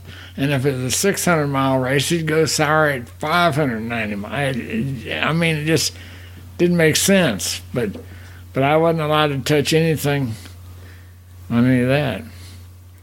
And so we're getting ready for Rockingham, getting ready for Ontario. And Roger says, will you run for me next year? And I said, not unless I can look at the engine. He says, okay, you can go to Traco and look at the engine. And okay. So in the week between Rockingham and Ontario, they had the IROC race at Riverside. And boy, I wanted to do that, That was a really neat deal. And so I go in get in the IROC race, and I crash and break my back. Broke my 6th vertebrae vertical, top to bottom, clean break. Yo. It's hurt. Man, oh man, hurt. But I didn't have any tingling in my fingers and didn't have any tingling in my toes, which my doctor told me that means that there's nothing hurt yet. But with the break, you're in real danger of hurting something to do you damage. Well, I'm not going to wreck it again. Of course not. So I go to Traco Motors in Los Angeles, and I am some kind of hurting, but I'm sure that I can fix this thing. And I walk in the door of that building, and it's the filthiest, rattiest looking place I had ever been. They had a great reputation. I thought, how in the world can they have a good reputation, and the place is so filthy dirty? And here was this AMC engine sitting on a wooden table in the middle of the floor with the valve covers off it. And I could see the problem. It had a broken valve rocker arm, and it happened to be a brand that had a really bad reputation. You would not put it on your mother's grocery car. And here this thing had 16 of these things, and one of them was broken. And I told Krabby at Traco, I said, man, what are you doing with these things? Everybody knows they're junk. He said, we bought a case of them things, and we're going to use them till they're used up. And I said, no, we're not. We're changing rocker arms. So while I was in the thing, I saw one other thing that really, I really had to bite my lip. It had roller tappets in it. It had the prettiest installation of roller tappets, and especially the AMC block was a more full block, no drain back holes or anything where you could see side to side on the, like on some of the Chevys and Fords, there are some drain back holes so you can see part of the camshaft and all. Mm-hmm. And but this thing was covered up, had a roller tappet, and so I went over to Norris Rock Arm, which is another little aftermarket product thing from out there in California. They were right by Traco, and got stainless steel rock arms. Came back, and I had one of my engine guys, a guy named Bill Hamner, was with me from Alabama, and we just checked everything else, and did a nice cleanup job and fitted the rings and honed the cylinders and all that stuff, and put that thing back together, and it was like 30 horsepower better than it had been. And in the previous races, it had enough horsepower until it lost the cylinder, but now it had 30 more than it had. And I thought about that thing, and they've got away with this roller tappet all year. And NASCAR, there ain't nobody at NASCAR that'll find that, because it is too well hidden. And so I win the race in Ontario. And I go to the press box, and we do the after race press, and then we go up to the hospitality room, and we have a few beers and big old time, and I go get on the red eye to go back home, change planes in Atlanta, get off Atlanta at 6 a.m., and here's the Atlanta Constitution with a headline, Allison fined $9,100. Whoa, wait a minute, that guy's got a name just like mine. Didn't have Twitter back in those days to get the update. Yeah. So I throw a quarter in the machine, I get me a paper, and sure enough, it's me. And Bill France Jr. was there, and they had discovered roller tappets when the race was over. Now, I am sure that Traco told them, because they were so mad at me for bucking. And everything else was all to the positive, but I had made them mad enough that I'm sure one of them told NASCAR I had rollers. So, anyway, but I couldn't figure out where did they get a $9,100 fine from. Golly, $9,100, that's the biggest fine ever in the history of NASCAR. But it's an odd number, and where did they get that from? But a friend of mine, Joe Richter, was an assistant scorer at the time, and he rode on the NASCAR plane to a lot of the Sunday races, and then rode home Sunday night so he could go to work at his regular job Monday in Birmingham. He said, Bobby, so we're walking out to the plane, and Bill French Jr. is so mad that stinking Matador won that race. He said, and he looked up at the airplane, and the number on the airplane was N9100. and Bill French Jr. said, 9100, 9100, and pointed out like that. 9100, that's what I'm finding the SOB. 9100. So that's where my $9,100 fine came from. And we had won like $9,800, so we still had $700 to split as prize money. But the Matador, and and then I ran the thing myself some, but just when I felt like we could do some good with it, somebody or something would just either come up unexpectedly wrong or mistaken or weak or mistake or whatever. And never won a NASCAR race with it, but I won Milwaukee USAC stock cars, and I won Michigan USAC stock cars, and I'm thinking I won the old Texas World Speedway one time with that car. And the car was really good. It ran good, it handled good, the aerodynamics were good, and the engines were really good. But the aftermarket junk rock arms were not really good. So anyway, I think about that still today. And, we had some other really good cars. I had my own Chevrolets and had pretty good cars a lot of the time. And some of the time we missed on our choice or our setup or whatever. And drove that year for Junior Johnson. And that could have been, should have been my best every year in racing.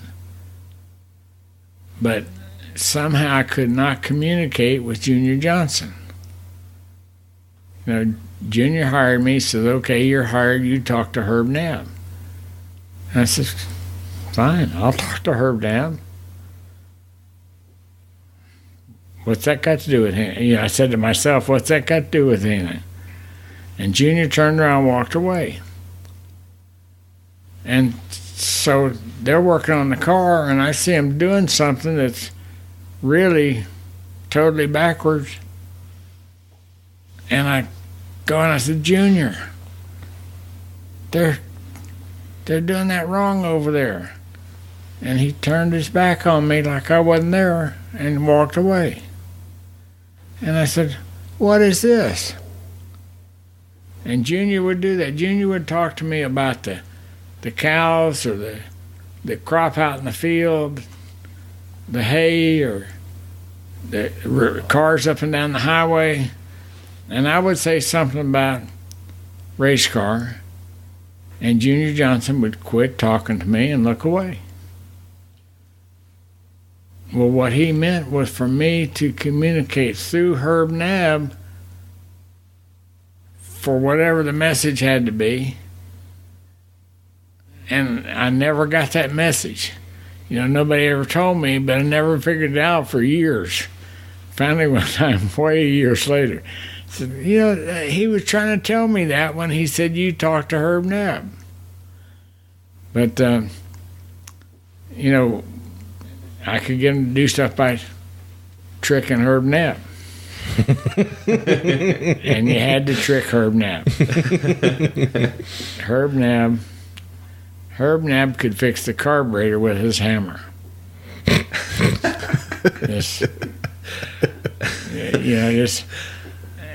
He was so enthusiastic, and he'd been involved with Lorenzen and with Junior. I don't know if he ever was a mechanic on Junior's car when Junior drove, but the year before I drove the car, Charlie Glossop drove the car, and Herb was the chief mechanic, and I could see real lack of communication in that deal. But Charlie he was determined to take whatever they gave him and drive. And he did really good until a tire would fly off, or some crazy thing would go wrong like that. And then with no communication, they could never redeem themselves from whatever. Or we had several times where we were definitely in trouble, and I could trick Herb Knapp into fixing the car, and then he would take the credit too. So, but that didn't bother me because we got the job done. But the idea that I just could not communicate with Junior really always bugged me bad until a few years ago. And he and I have become friends over these last several years, very friendly toward each other, and sit down and talk about whatever. But so did you ever ask him like why his process was set like that? No, that's what he had decided to do at that time. He was going to run his team by chain of command. And so he told Herb, and then Herb told me, and we went from there. And I should have figured that out. Do you think I should have had Lauren Rainier right then? Yeah, right then. Should have had Lauren Rainier. That seems to be his talent. Do you think that held you back at all? Junior? Yeah, having that communication style. Do you think that held you back? I don't think Junior will. Junior's, he's older than I am, and I'm older than dirt. And just had my 80th birthday, and so, and Junior has earned and retained earnings, which Bobby Allison has earned and not retained earnings.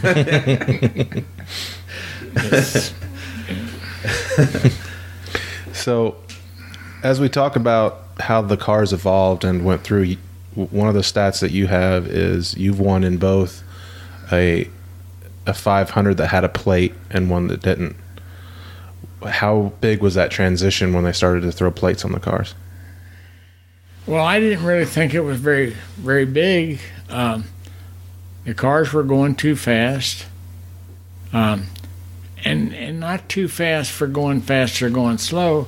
They were going too fast to compete with each other, which they're doing. They're still doing. They've done all the car tomorrow and the car of Timbuktu or whatever, Gen 6 or change number 8 or whatever the deal is, and they have not addressed the right part of the deal, because the engine is 400 horsepower more than it should be, and you can't race. You can't get near somebody. You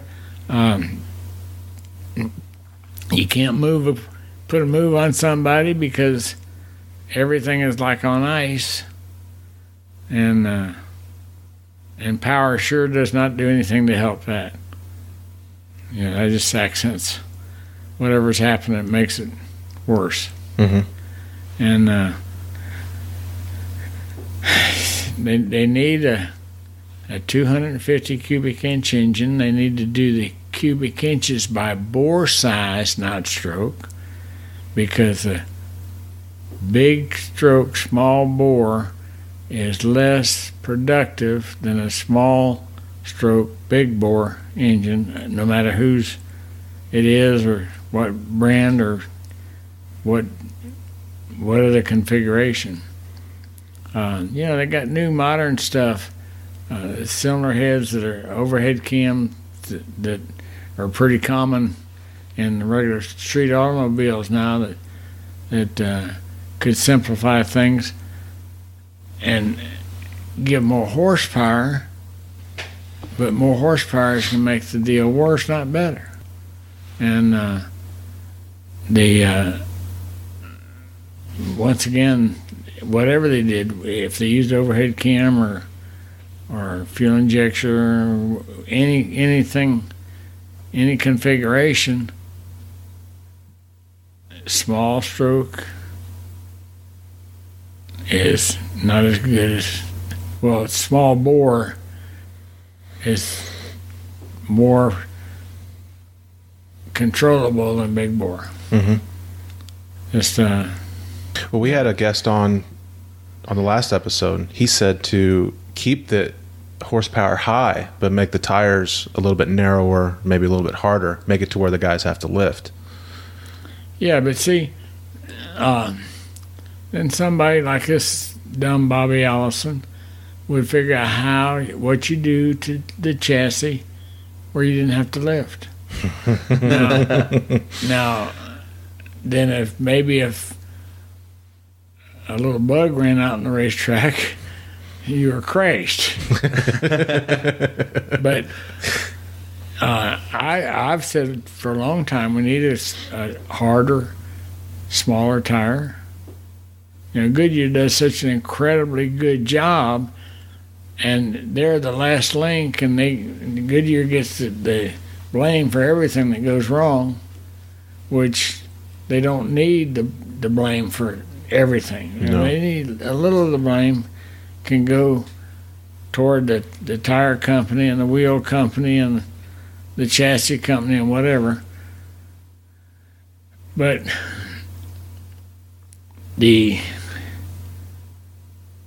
where the driver has to drive the car makes the racing best. And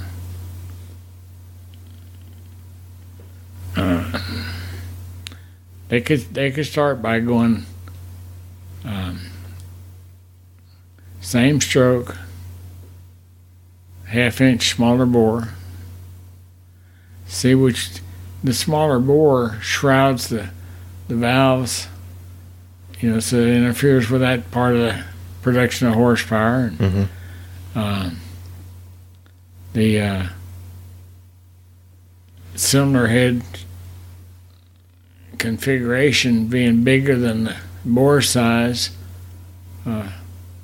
has to be a deficit to the horsepower. So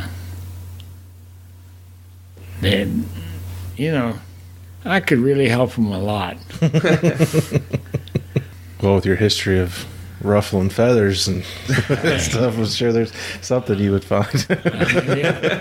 I could find something.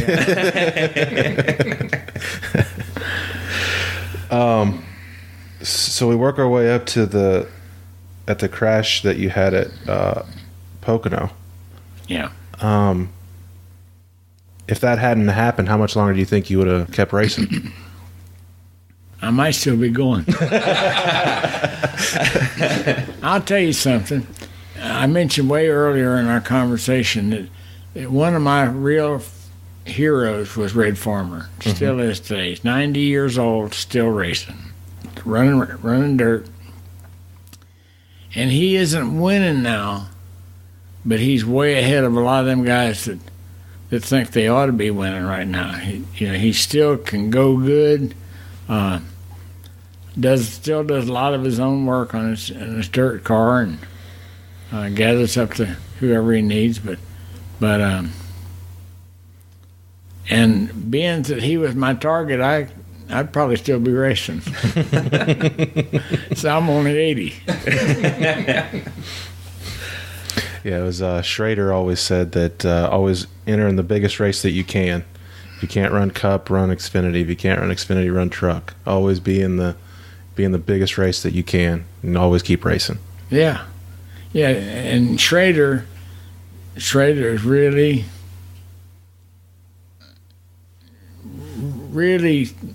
to be admired. You know, he goes out there and he still wins some. He's there. He competes. He gives the fans something that they feel good about cheering for, and he's friendly to the competitors and friendly to the fans and whatever. Mm-hmm. It seems like he's had that Federated Auto Parts deal forever. So he's good with the sponsor and understands how to bridge that. Yeah, you know, he's done a good job for them, and they've certainly done a great job for him. Just whatever.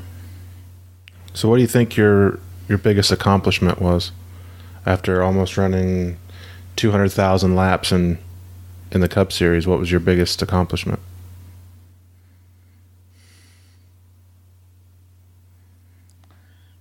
That's another really, really good one.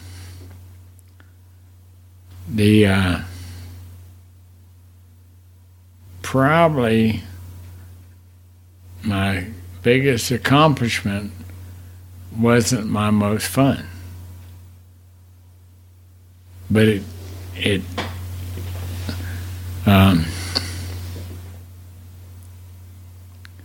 my first Daytona 500. You know, got wrecked on Friday morning. The races got rained out on Thursday, the qualifiers. Mm-hmm. Got wrecked really, really bad Friday morning. And they patched that car in that garage area. And I had to start 33rd in the race and won that race.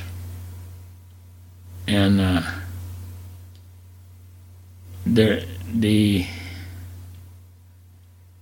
you know, I encouraged the guys to work. I didn't do much of the physical repair work, but I encouraged them to work. But then I used what they gave me quite well. So, you know, that's part of the team deal. Mm-hmm. That was my part of my input to the deal. Harold Stott and Doug Williams, the rest of Bud's crew, and a few other people that helped on that deal. You know, we worked through the night, Friday night, and on up into the day Saturday. And I had gone to the motel and I felt so bad and I was sick to my stomach and didn't know what was wrong, and they tell me I got hiatal hernia and getting ulcers and pigeon-toed or whatever. And, you know, I just couldn't believe I had anything other than I had got myself so worn out that I couldn't recover. And I went out to the racetrack to tell Bud I was going home. And I walked in there and looked at that car and I said, man, I have got to give these guys one more day. They have really worked miracles on this car. I stayed there, and I was really used up when that race was over, but it was good used up. Mm-hmm. And we were first. So just several other things that were really good along the way. The win with the Matador in Ontario really was a special day for me. And I didn't need the roller tappets to win that race. I won 3 times the next year with the Matador with regular tappets in the engine. But Traco didn't build the engine. I figured that was going to come up at some point. Yeah, yes, it's so many really good things. The championship? The championship was really good, yes, but somehow it wasn't the ultimate. It was really close to the ultimate, but I never felt like, well, that finally is the ultimate. And a few other times, a win along the way, I said, okay, that's for now, that's the ultimate. It's crazy how things go. Well, I mean, you definitely accomplished a lot, and just as a whole, 59 poles, 718 races, and that just being in the Cup Series itself. You definitely accomplished a lot over the 25 years. Yeah. I mean, being inducted to the Hall of Fame.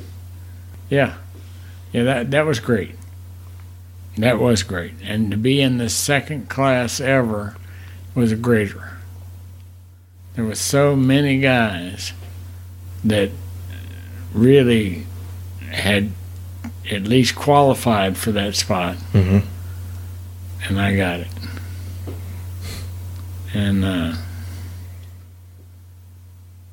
just that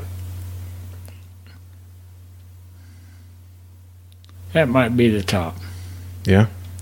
Yeah. The Hall of Fame. Just I go there now for every once in a while for some kind of event, and it is a special place. And I look around, I see things. Yep, we did it. It's kind of like walking down little pieces of memory lane. Oh yeah. I remember passing that car, or yeah. Mm-hmm. Yeah, it's yeah, and on your good days, you passed everybody, and that's a special good feeling. So, and some days it was even easy, and some days it wasn't easy, but it still got accomplished anyway. That makes it pretty good too. It seems like your trademark is you just always fought and found a way to make it work. Yeah. And it was your own way. Yeah, it was your own way. You never stood in line. You made your own. Yeah, and I think I'm so thankful, because I think the world and the situation and God allowed me to do these things.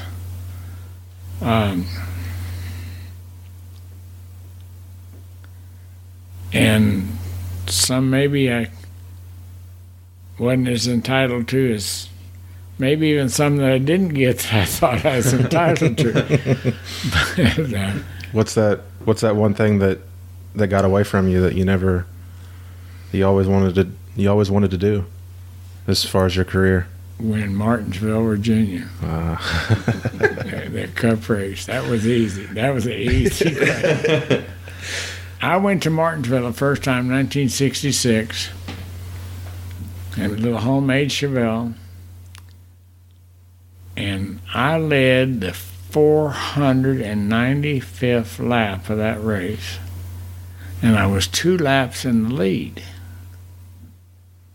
And my engine blew up as I came down the front straightaway, and I coasted to a smoky stop in the grass inside of turn 1. I didn't make any mess on the track. They never threw the caution, and the next car had to go 7 laps to win the race, because being 2 laps ahead, they had to go back to the next car, and so I had to go 7 more laps. And I sat right there, and I'm sure I cried. and I led so many laps at Martinsville. And I did so many trick things to win Martinsville, and trick suspension stuff, and basic suspension stuff, and basic engine stuff, and I'd use the brakes up, or would you get a fender bending on a tire, or worse, or some kind of screwball thing. I was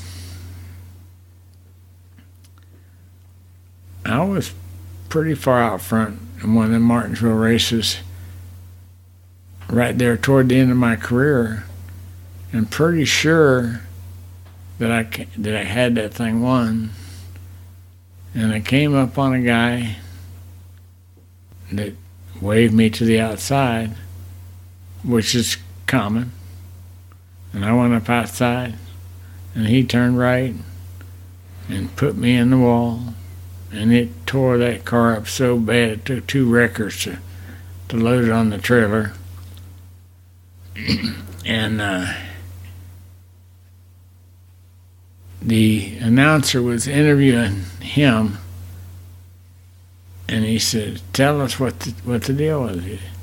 He says, "Well, I needed a caution really bad, and that's how we get them back where I come from." I think they put that scene in a movie. Yeah. Man, I'll tell you what, I wanted to hurt him too. But it just shows how competitive that you were to be that far out in front and still be going for it and going after it the way that you were. Yeah, I really loved it, and got to do. I could run a 500-mile race, and my tongue would be hanging out, like I said quite often, like a red necktie, and still be just so happy and so pleased, and maybe didn't even win the race, maybe just ran okay, or ran with something that encouraged me that next week I can get them, and just be content. Yeah, I mean, it also shows the amount of respect that you had for your competition to be able to say that being 2 laps ahead of second place isn't enough to not give these guys an inch, because if you give them an inch, you're going to give them a mile. Yeah. And you raced against the best of the best. Yeah. Well, and then you really wonder too about luck. 2 laps ahead, and the engine blows up. And I wasn't doing anything different that lap than I'd done the other 495. Exactly. Or 495 of the previous laps. 494 of the previous laps. Mm-hmm. I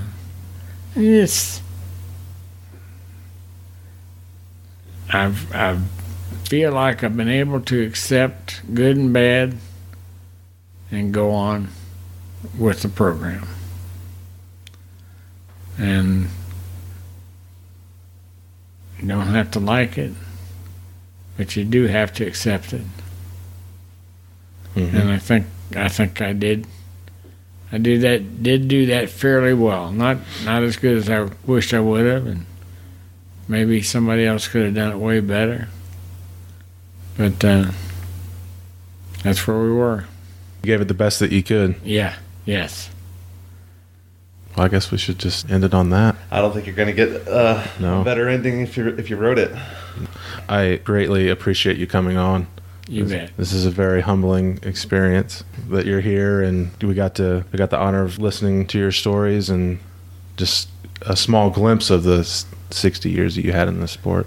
Yeah, I had lots and lots of years for sure, and I don't want to cause anything to put any kind of a glitch or a further mission or whatever. But I got lots more stories. We can keep going. We don't have to stop. No, I'm stopped. Well, how about this? You just come on back when you're ready, and you're always welcome as a guest. We'll keep root beer in the fridge always, just in case you want to swing by. Yeah. Yeah. Yeah, and you know, we can do that.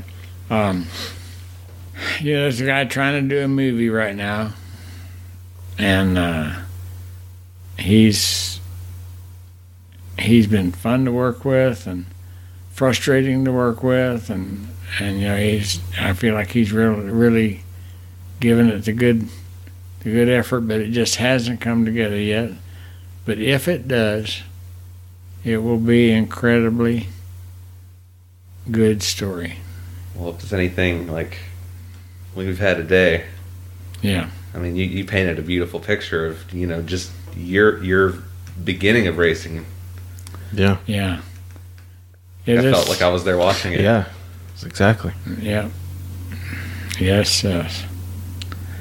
Well, like I said, I've had lots and lots of good days and lots of friends along the way, and you know, occasionally step on somebody's toes or get stepped on by somebody, toes stepped on by somebody, and sun still comes up tomorrow. Mm-hmm. So go ahead and do the best you can.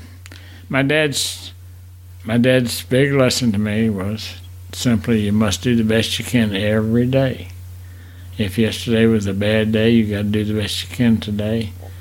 And if yesterday was a good day, you still got to do the best you can today. So that's pretty good. Sounds like you lived up to that pretty good. Yeah. Okay. All right. Well, Thank you, Bobby. Yeah. Thank you very much. all right. Well, hope everyone really enjoyed listening to this episode. You can find us on iTunes. You can find us on Stitcher. You can find me at JackmanZack on Twitter and Instagram. You can find me at Tallgay Turbo on Twitter and Instagram. And one last time, thank you, Bobby, for coming on. Happy birthday. Thank you. And Thank you. and you tell us when you want to come back on. Okay. So, see you guys.